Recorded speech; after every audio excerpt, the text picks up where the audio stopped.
Tyrone Crawford.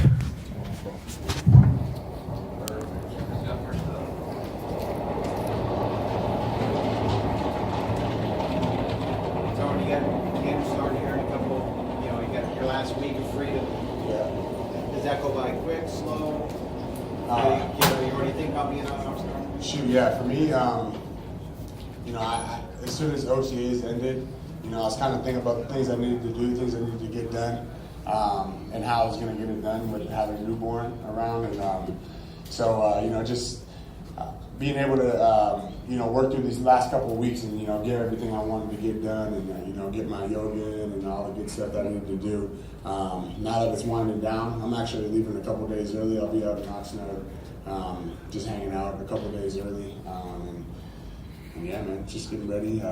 It's an exciting time. I just talked to Marinelli yesterday, and we're both excited, for this D line and what we can be this year. And just as long as guys are staying healthy and just being on that field, we have a good shot. What has you most excited about the defense or the D line? The defense overall is looking amazing. We got a great group of linebackers and a great group of secondary that's been handling their jobs in OTAs and been showing some great things. So I'm definitely excited.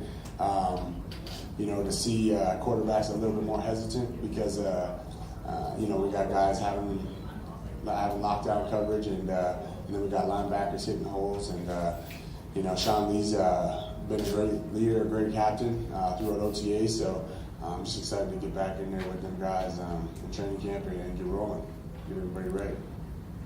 What's fatherhood like? Fatherhood is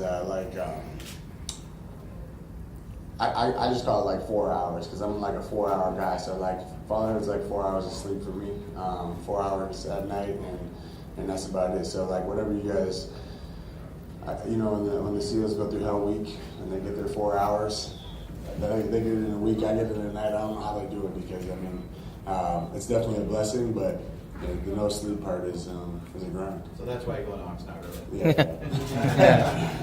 Count on. Hey, Tyrone, Patrick Walker, 24/7 Sports. Obviously, coming off of the season that he had, speaking of DeMarcus Lawrence, 14.5 sacks, he's going to have that bullseye on his jersey. What do you think you see from the Cowboys defensive line in 2018 as far as what steps they can take to help ease his load, because you're going to start seeing those double teams shift towards him? Yeah.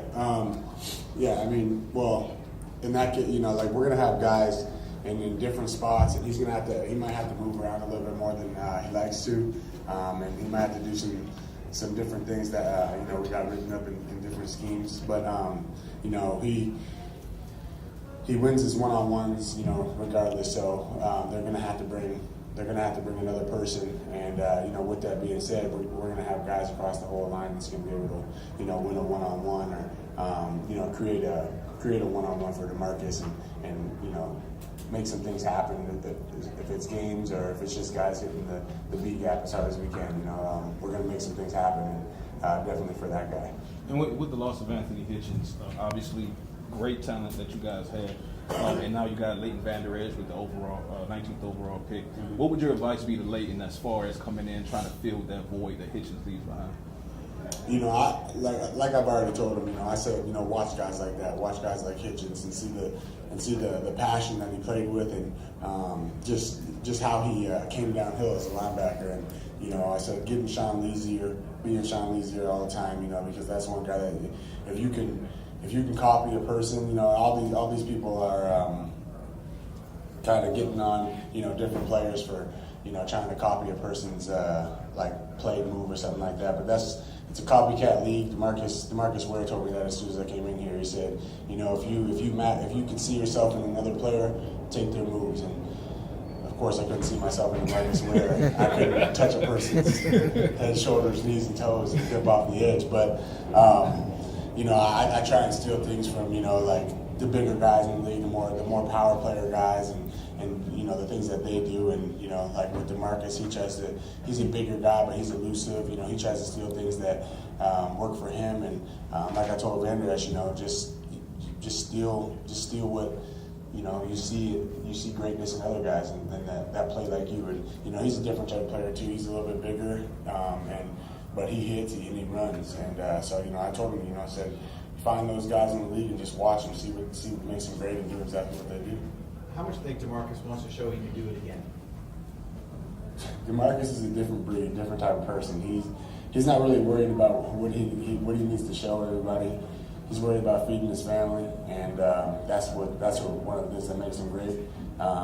He's going to get after the quarterback regardless of who's watching. I mean, if there's an offensive line and us in the indoor at 12 a.m. with no cameras, he's going to try and get to that quarterback every single time. So, I mean, it don't matter he's not trying to show it, but he's definitely gonna do it for him and his family. He's gonna go out. He's gonna get after that quarterback this year. So, regardless. Hey Tyrone, Allan with Cover One. I'm curious if you could tell me how does the defense plan to defend the RPO in the 2018, the run pass option? Yeah, but is there a specific scheme or something that they're teaching you to do in terms of defending that type of play? I mean, we have rules. Okay. And our rules haven't changed every year. I mean, it may look like that there's different teams play it differently, and it may look like I like a defensive end need to read something right, but that's how we're supposed to read it. If we're attacking the dive, we're attacking the dive, and we got somebody on the quarterback. And I mean, it looks bad sometimes, but it is what it is, and those are the rules that we follow when it comes to different plays like that. Okay. One more question for you, Tyrone. With the shift of Byron Jones down to cornerback full time, obviously you got a lot of hubbub surrounding Earl Thomas, potentially to the Cowboys. He's not going to the Cowboys, et cetera, et cetera. What would you say to those fans who, knowing and having played with players like Xavier Woods and Jeff Heath and Kayvon Frazier, what would you tell those fans that are overlooking those three players, looking at someone like them? Man, it's just I can't say anything to those fans because to me, they know football, but they don't know football. Like if you know Jeff Heath, there's a reason why he's still on the team. He's the ball guy. He gets his job done. The job that we need Jeff Heath to do, he does. He may not have the numbers other people have in the league, but I want Jeff Heath behind me. You know what I'm saying? So Xavier Woods, I want Xavier Woods. He gets the job done. He's smart. He doesn't blow assignments. He and what he needs to do, he does. He might not have a whole bunch of interceptions like the rest of the league, but there's a reason why I'm still on the Cowboys. I don't get a whole bunch of sacks, but I'm here. So, I mean, that the guys that get their job done, like Jeff Heath and Xavier and Byron, you know what I'm saying? Like those guys are so valuable to us and the way we play our defense because there's really no star on our defense. Like Coach Marinelli says it all the time, the star of our defense is the defense. And, we're going to come downhill and hit you. And I'm going to be in the right place where I need to be so that Marcus will get that sack. I'm going to be, Jeff Heath is going to be in the right place he needs to be so somebody else can make a big play. And that's just how we do it. And that's how, it's going to get done. And I feel like, with the way we're playing this defense this year and, the additions we've had, even with the coaching staff, I mean, you'll see. Does Chris Rashawn bring a different type of energy than you guys have seen? Yeah, he does. He definitely does. And it's definitely valued, and I want him to know that.